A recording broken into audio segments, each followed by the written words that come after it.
This is the newest pattern that I have. It's the Forever Love Beanie. This is the first knitting pattern that I've designed that uses Fair Isle in its construction. I had a lot of fun working with the yarns from Trilogy Yarn Co. The yarn was really soft and really easy to work with. Before I continue, I do want to invite all of those who have not subscribed to go ahead and please subscribe to my channel.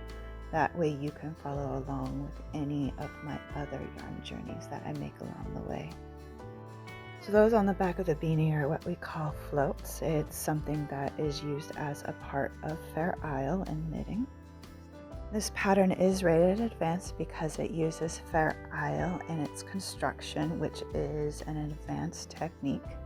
If you are looking to learn Fair Isle, this would be a good pattern for you. This pattern does come with plenty of tutorials. If you would like me to share some of my design process, be sure to comment below. And if you want a video on blocking, let me know.